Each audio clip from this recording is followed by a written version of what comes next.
नमस्कार, जय जोहार। मैं हूं आपके साथ राहुल सौमित्र। खबर रायपुर से है। रायपुर में सीएम भूपेश बघेल ने लगातार दूसरे दिन भी कलेक्टर और एसपी से कॉन्फ्रेंस की और अधिकारियों की क्लास लगाई है। मुख्यमंत्री ने अधिकारियों की क्लास लगाई है और क्या क्या सीएम के निर्देश है वो देखिए, हम पॉइंटर के जरिए चला रहे हैं। जर्जर सड़कों की शिकायत नहीं आनी चाहिए और एक बात और, दिसंबर तक इसे पूरा कीजिए। नामांतरण के लंबित प्रकरणों पर जल्दी निपटारा हो। संभाग आयुक्त और कलेक्टर तहसीलों का नियमित निरीक्षण करें। 3 साल से एक ही जगह पर पदस्थ पटवारियों का तबादला हो। धमतरी के गंगरेल को आइलैंड के रूप में विकसित किया जाए जिससे पर्यटन को बढ़ावा मिले। गोबर से निर्मित पेंट का उपयोग शासकीय भवनों में किया जाए, यह भी उन्होंने कहा है। शहरों में पट्टों के नवीनीकरण शुल्क कम किए जाएंगे, यह भी बात कही है। कर्जधारी किसानों को भी वर्मी कंपोस्ट दिया जाएगा और इसके साथ कृष्ण कुंज में 100% वृक्षों की देखभाल की जाए। ये नहीं कि आप कुछ इलाकों में कर रहे हैं कृष्ण कुंज के, कुछ इलाकों को छोड़ दे रहे हैं, ऐसा नहीं चलेगा, ये लापरवाही में होगा। और जर्जर सड़कों की शिकायत नहीं आनी चाहिए, गड्ढा मुक्त सड़क होनी चाहिए। डेडलाइन क्या है जरा बताइए दर्शकों। दिसंबर 2022 मुख्यमंत्री की तरफ से।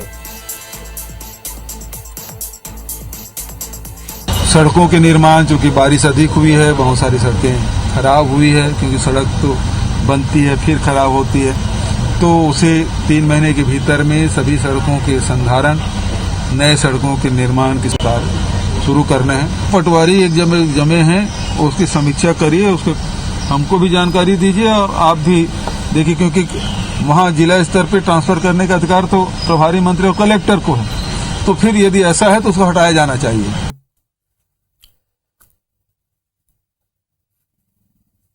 कांग्रेस के राष्ट्रीय अध्यक्ष पद के लिए चुनाव हो रहा है। अध्यक्ष पद के लिए 17 अक्टूबर को मतदान होगा।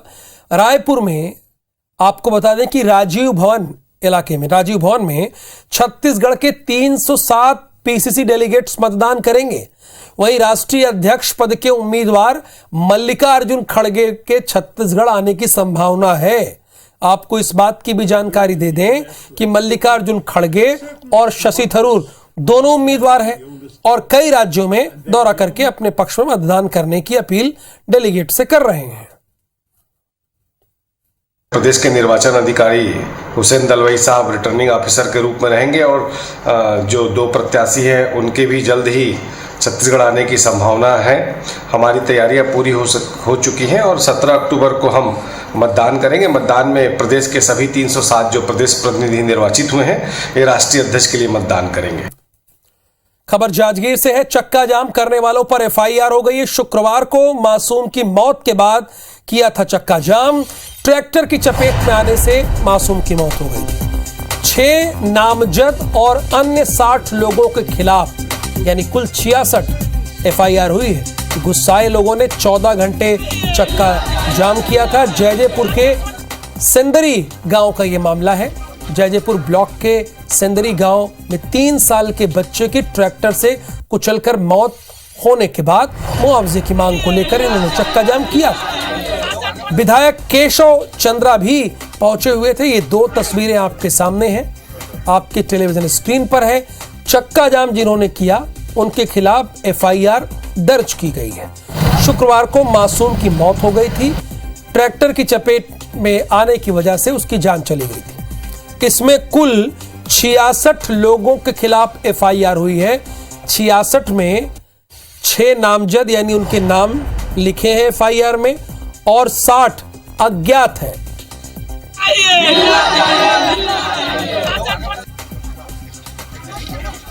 राजकुमार इस वक्त हमारे साथ फोन लाइन पे है। राजकुमार, कुल 66 लोगों पर एफआईआर हुई है, क्या कहते हुए लिखा गया है एफआईआर, किन बातों का जिक्र है? देखिए, ये काफी बड़ा मामला है। जब शुक्रवार को गिट्टी से भरे ट्रैक्टर से 3 साल के बच्चे की मौत हुई थी और इसके बाद से आक्रोशित लोगों ने ट्रैक्टर के इंजन में आग लगाती थी, जिसके बाद से जो लोग हैं वो 100 को सड़क पर रख करके चक्का जाम कर दिया था। और तकरीबन 14 घंटे के चक्का जाम के बाद इस मामले में FIR हुई है, जिसमें 6 लोगों के खिलाफ नामजद है और अन्य 60 लोगों के खिलाफ FIR हुई है। इसमें एक FIR कल भी पुलिस ने की थी, जिसमें वाहन मालिक के खिलाफ SC/ST एक्ट और अन्य जो 4 हैं उनके खिलाफ FIR हुई थी। साथ ही साथ जो ड्राइवर है उसके खिलाफ भी 304A के तहत मामला दर्ज हुआ था। तो एक तरह से इस मामले में पुलिस ने फिलहाल अभी बड़ी कार्रवाई है, अभी किसी की गिरफ्तारी नहीं हुई है। लेकिन जिस तरह से ये पूरा हादसा हुआ था, उसके बाद से जो लोग आक्रोशित है, उसके बाद से पूरा जो घटनाक्रम हुआ था और सेंद्री गांव के लोगों ने आक्रोशित होकर के चक्का जाम किया था। इसके बाद से जयजयपुर पुलिस ने ये FIR की है। जी, शुक्रिया इस पूरी जानकारी के लिए आपका।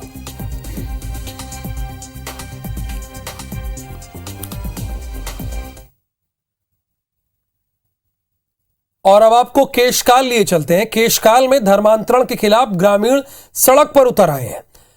यहां पर नेशनल हाईवे पर चक्का जाम कर दिया है। कुछ दिनों पहले धर्मांतरित शव को गांव में दफन करने से ग्रामीण नाराज हो गए हैं, यानी मरने के बाद भी चैन नहीं। पूरा विवाद धर्मांतरित ईसाई परिवार द्वारा बुजुर्ग की मौत से जुड़ा हुआ है। शव को घर के पीछे दफनाने को लेकर सारा बवाल शुरू हुआ था। लोगों को समझाइश देने के लिए सब डिविजनल मजिस्ट्रेट और आला अधिकारी मौके पर थे और करीब 5 घंटे के जाम के बाद ग्रामीण माने और चक्का जाम को खोल दिया। फिलहाल गाड़ियों का आवागमन शुरू हो गया है। जाम खुलने से यात्रियों को भी बहुत राहत है, क्योंकि बहुत लंबा जाम लग गया था।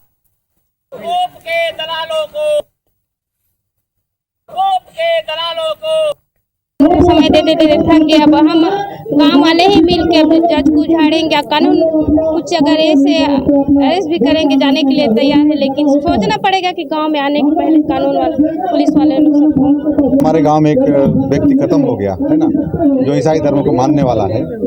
आनंद फानन में ला के उसको शव को दफना दिया गया। जो 2-4 पास्टर हैं जो घूम घूम कर लोगों को धर्मांतरित करा रहे हैं, उनके खिलाफ कार्रवाई हो, यही हमारी मांग है। इसी को लेकर के हम बैठे हैं।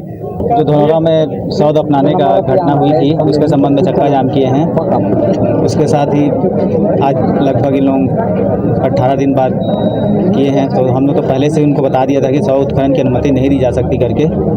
उसके बावजूद भी नियम के विपरीत जाकर इन लोग शव उत्खनन की मांग कर। बेड़मा में धनौरा गांव के लोगों ने अपनी कुछ मांगों को लेकर धरना प्रदर्शन कर रहे हैं और इनके धरना प्रदर्शन से इस तरह से किसी भी प्रकार के यातायात व्यवस्था को प्रभावित ना हो, इसके लिए हमने डाइवर्जन के इंतजाम किए हुए हैं और ट्रैफिक का बल और थाने का बल लगा हुआ है और स्थिति पर नजर रखी जा रही है।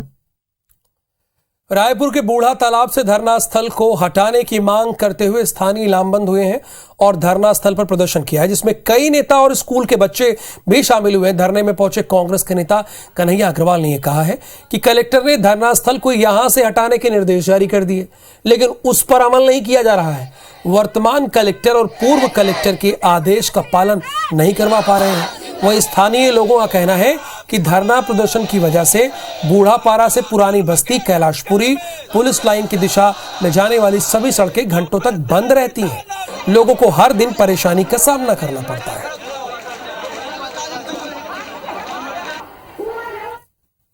हम यहाँ से धरना स्थल को हटाने के लिए धरना स्थल पर धरना दे करके प्रशासन से इस मांग को रख रहे हैं कि तत्काल धरना स्थल यहाँ से हटाया जाए और प्रशासन अपने खुद के आदेश का पालन करे। धरना स्थल मतलब आने जाने में बहुत दिक्कत हो जाता है और मेन डिवाइडर के कारण मतलब आदमी रोड का गाड़ी रहने से मोड़ भी नहीं पाते हैं। बस रहने वाले हम लोग बहुत लोग परेशान हैं। यहाँ पे अपने जैसे सदर जाना तो लंबा घूम के जाना पड़ता है, इतनी ट्रैफिक हो जाती है। यहाँ पुलिस द्वारा सुरक्षा की दृष्टि से बंद कर देते हैं तो इन लोग पूरा रास्ता जाम घूम के जाना पड़ता है। वहाँ के लोग अपने मकान आधी कीमत में बेच के जाने को तैयार है, तो इसलिए डंपिंग यार्ड को तुरंत मतलब हटाने की मतलब सरकार को ये उठाना चाहिए।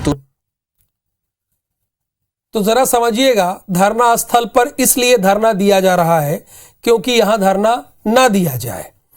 आगे बढ़ेंगे। दंतेवाड़ा में एक बार फिर विकास के दावों की पोल खोलती तस्वीर सामने आई, जहां एक शव को गांव तक ले जाने के लिए परिजनों को खाट का सहारा लेना पड़ा। मामला कटे कल्याण इलाके के गुटसे गांव का है। जरा इसको नोट कीजिएगा, चूंकि मुख्यमंत्री ने गाइडलाइन दी है सभी कलेक्टर को कि दिसंबर तक सड़कें अगर गड्ढा से हैं तो गड्ढा मुक्त हो जानी चाहिए और सड़कें बन जानी चाहिए।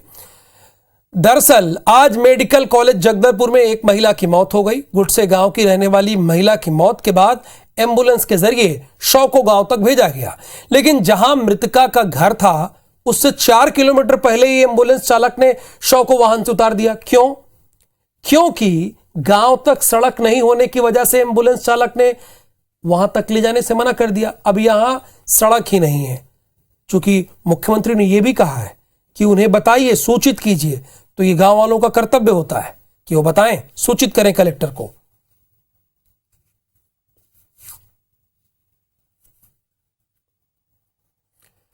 तो कोरबा के कुसमुंडा खदान में बीते शनिवार हुए हादसे में मृतक की पहचान नाबालिग के रूप में हुई है। कल तक खदान प्रबंधन ने मजदूर की उम्र को लेकर कोई सफाई नहीं दी थी, लेकिन मृतक के आधार कार्ड से इस बात का खुलासा हो गया है। रामचरण की उम्र महज 17 साल थी, यानी नाबालिग। SECL और संबंधित कंपनी में एक नाबालिग से काम लिया जा रहा था, जो बेहद संगीन अपराध के दायरे में आता है।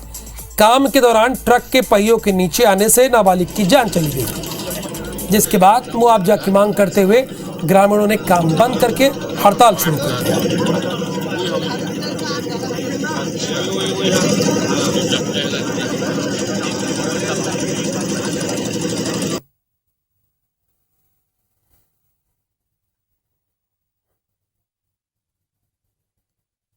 अंबिकापुर में रविवार की दोपहर उस समय शहर में हड़कंप मच गया जब भट्टी पारा इलाके में रहने वाले लोगों ने एक संदिग्ध महिला को बच्चे चोरी करते रंगों हाथों पकड़ लिया।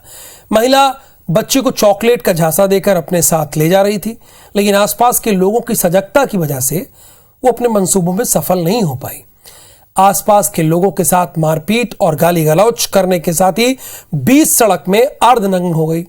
आसपास की युवाओं ने महिला को किसी तरह MS पकड़ा और उसकी सूचना पुलिस को दी। पुलिस अब मामले की जांच कर रही है। अभी मेरी बच्ची को उठा के लेके जा रही थी एक औरत, बगल में भैया रहते हैं हमारे, उन्होंने बताया कि बच्ची को उठा के ले जा रहे थे। उन्होंने चिल्लाया घर पे कि उठा के ले जा रहे हैं, तो हम लोग ने सब मिलके बाहर निकले और थाने वाने में फ़ोन किया और फिर उनको पकड़ के फिर थाना लेके। लेडीज 2 बच्चों से बात करी मेरे घर के सामने बच्चों से, तो ये अननोन लेडीज लगी मेरे को। अचानक से बच्चे को पकड़ के आगे ले जाने लगी। तब मैं उसको रोका हूँ कि कौन हो तुम, तो चिल्लाने लगी। फिर मैंने इनके घर वालों से पूछा कि जान रहे हो क्या, तो कोई भी बोला कि नहीं जानते इस लेडीज को। इसके बाद पुलिस को हमने कॉल किया और बुलाया। इसका मानसिक स्थिति कुछ ठीक नहीं है, जैसा उसकी बहन ने बताया, और वह इस प्रकार से कभी कभी घर से निकल जाती है और गाली गलौज करना और इस प्रकार की घटना करती है, और इसकी का बीच में पूर्व में इलाज भी चल रहा था। यह अभी भी जांच का विषय है। अभी इसमें सभी बिंदुओं पर जो है पुलिस टीम जांच कर रही है। जगदलपुर के बस्तर दशहरे में युवतियों से छेड़छाड़ का एक वीडियो वायरल हुआ है। वीडियो में साफ तौर पर नजर आ रहा है कि भीड़ का फायदा उठाकर मनचले लड़कियों को किस तरह से टारगेट कर रहे हैं। हालांकि बस्तर SP जितेंद्र मीणा ने वीडियो को संज्ञान में लिया है और युवकों की तलाश में जुट गए हैं।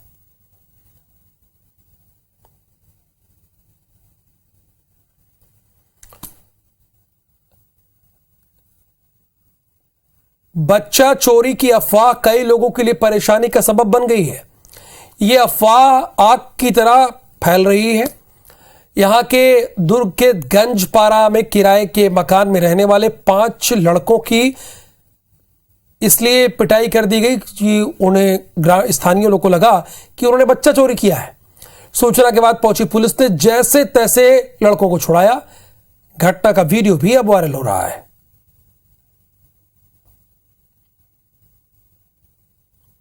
गंजपारा में सूचना मिली थी कि बस्ती वालों ने कुछ लोगों को बच्चा चोरी के जो अफवाह चल रही है उसके मद्देनजर रखते हुए उन पर उनके साथ मारपीट की है। सूचना पर जो है मौके पर पुलिस पहुंची थी और मौके पर पुलिस आके जो है उनको रिकवर करके लेके आई और आगे जो है कार्रवाई चल रही है। संबंधित के खिलाफ जो है विरुद्ध जो है कार्रवाई की जाएगी।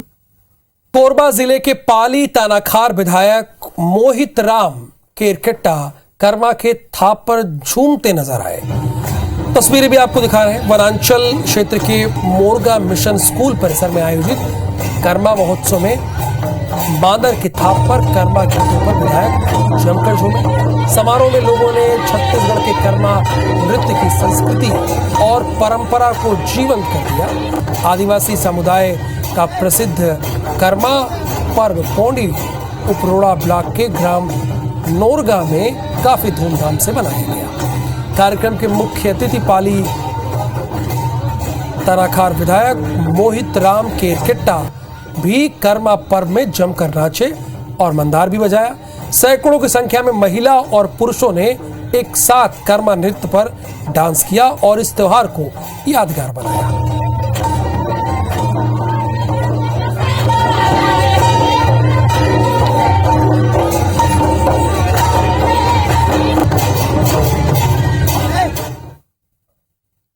इस बुलेटिन में फिलहाल के लिए इतना ही। आप बने रहिए IBC 24 के साथ।